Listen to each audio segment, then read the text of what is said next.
In the studios of 94.3 Radio 1, I am so happy and pleased to have my dear friend back in the studios. Hello. Thank you so much. I think we connected during the lockdown, and Yes. this is back to the studio finally. Yeah. So it feels nice. Upasana Makati also happens to be the founder of the White Print magazine. This is India's first Braille magazine. Nobody ever thought that, for differently able people, there needs to be some sort of infotainment where you have information clubbed with entertainment. I mean, they deserve it as much as we do. Maybe more, because we have so many other normal abilities that we can, make use of, which they cannot, and which is why they really, honestly, deserve a lot more. And I think a lot many more people like Upasana need to get together to do this kind of work that she's been doing now, close to a decade. It is a decade. We completed 10 Wow. years this May, and it's been so much fun, honestly, because I still feel like this magazine is nothing great. Because honestly, if as a sighted person, or a deaf person, you have so many resources to go to. Correct. Like, why not? Why should a person with blindness not be able to decide when they want to pick up a braille copy and when they Right. want to listen to an audiobook or listen to Right. radio or listen to Right. any medium that they want to choose. So Correct. for me, this is more about choices, right? Right. And as a community, as a country, we need to have those choices and let people make those choices, Right. and not like we must not decide what other people do, right? Right. So I think that's what it is. Because I recently saw a Vogue British edition, come out in Braille, and there was so much news about it, and there was so much celebration about it that wow, there's a magazine in Braille, and inside I was like, yeah, we've been doing this for 10 years now, but it's great. I feel like more and more people, more and more publishing houses must come out with Braille literature and not decide that, oh, we've moved to a more digital world. Why do we Right. need something in print? I think Right. that's where the problem lies. Right, absolutely. sure. The White Print magazine, she's also been the recipient of multiple awards, including one that the Queen herself, I guess, The president. the president Yes. did give to you. What is the number that you can throw of visually impaired people that we can have in India, which is the most populous today? Correct. So the World Health Organization says we have about 15 million people who are persons with blindness. Our own census is way too skewed, and we don't have the numbers. All of us struggle with correct numbers, but yes, 15 million is what people said about 6 years ago, and I'm definitely sure the count is way higher. Literacy is very less because it's a vicious circle. There aren't enough resources in Braille. Correct. Education becomes a problem. When education is a problem, employability is affected. Correct. And then, of course, purchasing power is affected, and they remain a dependent population. But what Braille does is gives them independence, because Correct. when you know how to read and write, as sighted people, that's what you're taught, right? You read and write, and that's your independence. Correct. But as persons with blindness, they literally struggle, going through the same process of education that a sighted person might be going through, Correct. but they put 10x efforts. Like we have so many people who reach out to us to record notes, because there are no textbooks available in Braille after Right. a particular grade. So problems start at the very beginning, and I think the biggest problem is perception. That people are always sympathizing with their story. They're using them as tokens of, inspiring people who are sighted. They don't want to be anyone's inspiration. They want to lead regular lives. And we must not use their disability to inspire us. Correct. And I think that is where the problem lies, talking about perception issues and changing mindsets. Right. Which I think Right. is key to any change that all of us hope to see, in Correct. the Correct. society. I think that small percentage of people that do believe in a change of mindset, who themselves are probably going through a change of mindset True. because, we are open to change. Yes. That is a percentage of people that need to push the others. I'm not saying the complete onus is on us. I think it lies with each individual, Definitely. everywhere, any given point in time. All we need to try and be, I think, is to be open to accepting a lot of things that's happening around. So be open to listening Correct. the other person's point of view, Right. and then form a point of view that is Yeah. all accepting and kind of, has everybody that can be Definitely. part of this community. I mean, we don't have to be segregating and categorizing like we've been taught while we were growing up. I think when we are old enough, we can make the difference out and then choose to be on a side that is all encompassing, as we call Correct. it. So I mean, since you brought this up, I recently was listening to a podcast by Brené Brown where she was talking about how empathy is, the meaning of empathy is so skewed. I cannot look at your perception and be like, just go in your shoes and look at things from your point of view. What empathy can actually be is just accept my truth Yeah. and Yeah. be okay with that. Correct. And then move forward. And I think that's what it is, and that's what I try to do with the sensitization trainings that I do in Yeah. schools, with corporates, and just introduce them to a world. And I think children do this so beautifully. Yeah. And I Yeah. think that blank slate is where we need to put Start. those thoughts in. And I think using that sensitization medium, which I just suddenly was brought into out of nowhere, I think those trainings for corporates and for children has really made a big difference, is what I feel. And I feel like even if 10 people change the way they think, Correct. they will then have the butterfly effect, and it'll just move on. Sure, Yeah, sure. yeah. Well, Upasana Makati, who's been slaying it for a decade now. Congratulations, by the way, it's a decade. Oh my Thank God, you. it's amazing. All by herself. Yeah. It's not just sole ownership of the idea, but also struggling as well as putting in all the efforts possible towards an end which she's trying to meet all by herself, and trying to also gather people along the way Oh, yes. to be able to get to that goal, is to reach out to almost every single visually impaired person in this country, and not just to make a statement, but I think to kind of put out the message of being inclusive. I remember when we first met a few years ago, the story behind why you started something like this. And then, of course, you've also started writing books. And now these books are clearly to sensitize children and even adults, everybody, For sure. towards the fact that we need to be so much more inclusive. And it's not just us, the world is made up of so many more different kinds of people. Yes. And so discrimination is something that we're trying to get rid of, Yeah. from our thoughts. And it shouldn't something that comes naturally to us. We can recondition ourselves, rework on the way we look at life in general and people in general. So that little story, I'd love you to revisit. Yeah. So yes, when I started the magazine, it was more about understanding why there's a vacuum and why there's a space that needs to be filled. That sort of quest to know more just took us forward. We created the magazine, then we created a music film called B for Braille to talk about Braille literacy. Then we also started, these tactile books to teach alphabet to kids. Nice. Braille and text both. And then, a friend of mine actually just asked me that you keep saying there are so many people who are blind, there are so many children who are blind. Where are these people?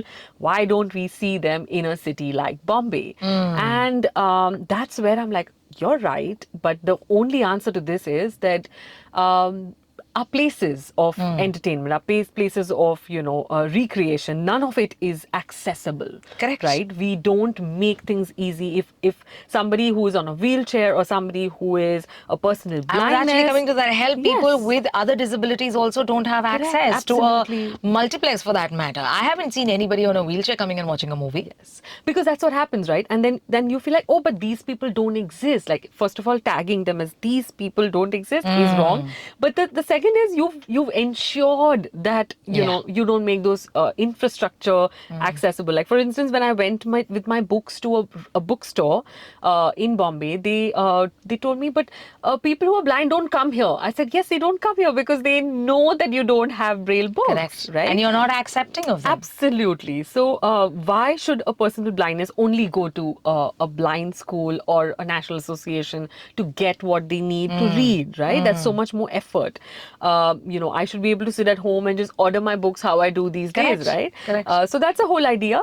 And that brought me to children's books. So I'm like, if I want to spread a message in the simplest way, in the most impactful way, and also understanding that this is all about celebrating people, no matter Right. what Right. difference, Right. be it a disability, be it religion, culture, language, it has no Body meaning. type. Absolutely, body type. So, just saying that we need to celebrate these differences because that is what makes us so unique. Correct. And I think if we talk to this about with this about to children, and children go and tell their parents, I think there will be a shift in perception, and that's Yeah. the only Yeah. reason why Yeah.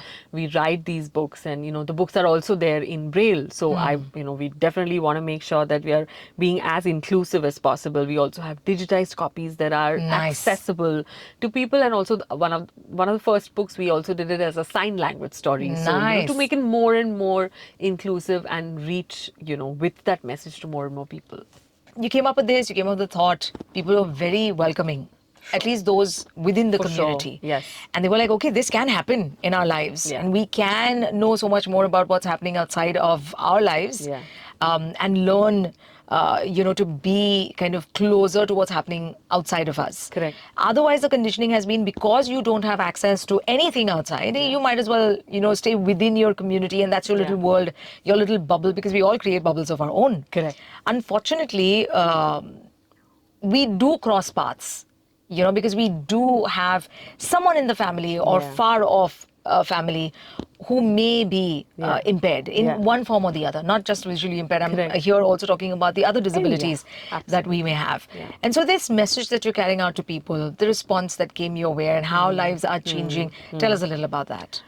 I think very important to state that I think all of us have some form of disability or the True. other, True, I maybe agree. visible or invisible. Yes. That's our first step. So that itself should make you empathize with anybody and everybody around you. Correct. And I think this is what has kept us going, right? Because as you said, values, I remember very clearly about having this whole value education as an entire 40 minutes in a day. Yeah, yeah. And we were also appreciated about the values we showcased in that Correct. month. And that was so beautiful.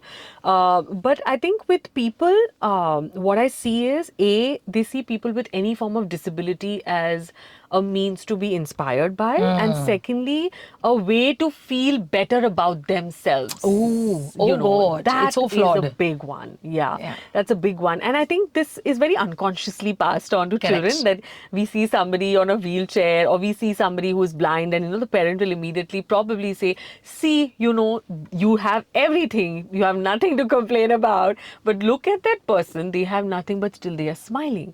So just to make yourselves feel good about something, we cannot sort of demean or put the person with disability, because what you've clearly done is told the child that every person with disability is way below you in a way. So I think the conditioning that you spoke about is very important, that we normalize conversations about disability, be it invisible or visible. Mental Correct. health Correct. is such a big taboo topic in a lot of houses, right? Not therapy is not accepted openly in a lot of families, Correct. including the urban setup. But what I definitely want to mention is the feedback that I've got from people who read this. They feel a sense of independence because nobody's talking to them. That's what the magazine has done. In fact, a lot of people in the lockdown told me this was their only source of information and infotainment Nice. through that period. And that for me was really big, For a lot of sighted people, we'd read a newspaper or a magazine and then it goes, Correct. to Raddi. And this is not how the magazine is perceived.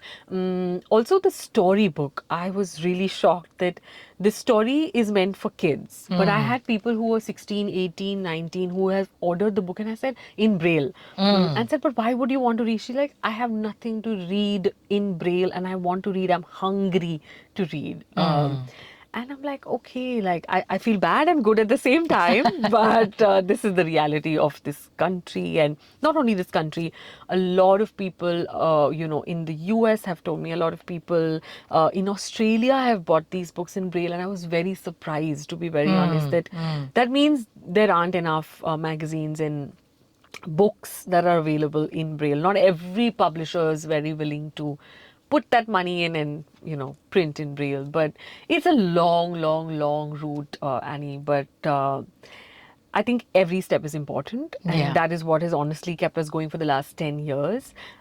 It's not a small, project. It's a very Correct. big project, and I've really been grateful to people like you, who've constantly given us that support. And there are people who come back to me even after years and mention that, oh, this is what I, heard with through your interview with Annie, and they've come back to me after years. I've had messages Nice. of people like Nice. that, and I think that's the impact you make when you give a platform to people like us, Right. who need it. Yeah. So I'm hungry for you to speak about us because people remember us. Yeah, And I yeah. think that's the impact you create, and that's very important. Yeah. So thank you for that. Oh, I'm very glad to be part of this journey because I truly, truly believe that this is a platform, and like this, many other platforms should be working towards making this world more inclusive and open to change. And that's something I really, really abide by and really strive for also. Tell us about the President's Award. I mean, it was long ago, but Yes, we can but yeah, always refresh. It's precious because honestly, for a small company like us to be recognized at that level in itself was a great reminder for me that this work is important. So when we were invited, we were 100 women who were chosen from India, and we were invited to the Rashtrapati Bhavan. It felt surreal. Like, I Nice. still feel so good about it because I feel like it's just a lovely way to tell the community, to tell people around us and the people who are working with us, as proofreaders. It's a great feeling for them Absolutely. because Now, this is the kind of inspiration we need. Really, this is the kind of inspiration we yeah, need. so it was a Because, great boost for me, to move on because it's not easy.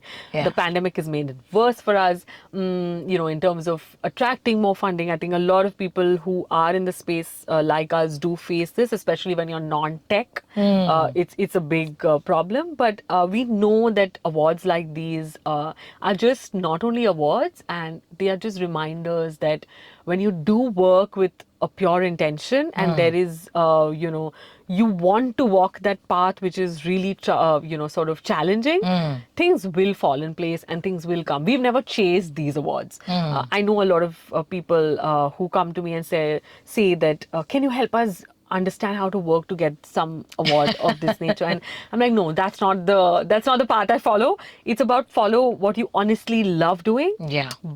and everything else will just come on its way. So honestly, I didn't think even White Print would go on.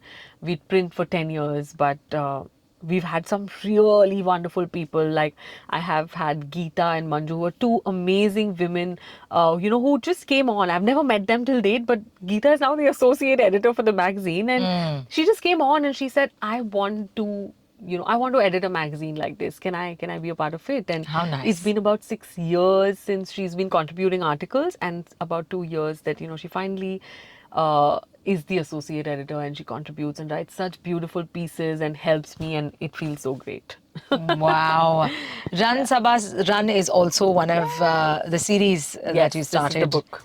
Yeah, it's Yeah. lovely. It's about children with blindness who are playing sports, and this is they run a race, and I'm sure a lot of people don't know, but when a person is blind, they are tied with a rope to a Correct. guide runner, Which is and clearly that's how in the picture there below. That's beautiful. And there That's are, beautiful. even in Bombay, we have a marathon runner who runs Yes. a lot of these races across the city. So if you're a part of a marathon ever, like, please go and meet him. He's also a part of my book. So How nice! How nice! Well, for those of you who'd like to learn more about this, know more about it, of course, White Print Mag is what you look up on Instagram.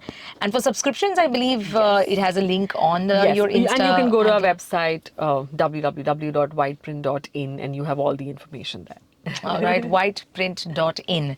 If there is something good that we want to kind of, bring ourselves to do, if there is some change that we want to be a part of, then this is where you could be. You should look How it up. sweet. Thank you so much, Thank Upasana, you. for being here. Thank you so much for giving me your time. I think this is really precious for me always. And thank you for all the good work you've been doing for all these years. Keep it up. I know it's tough. I know it's been arduous, and I'm not saying it's going to be any easy in the future. I'm here For to sure. support you. Thank you. But we need you, for sure, clearly, and so many more like you. Thank you so much. 94.3 Radio 1.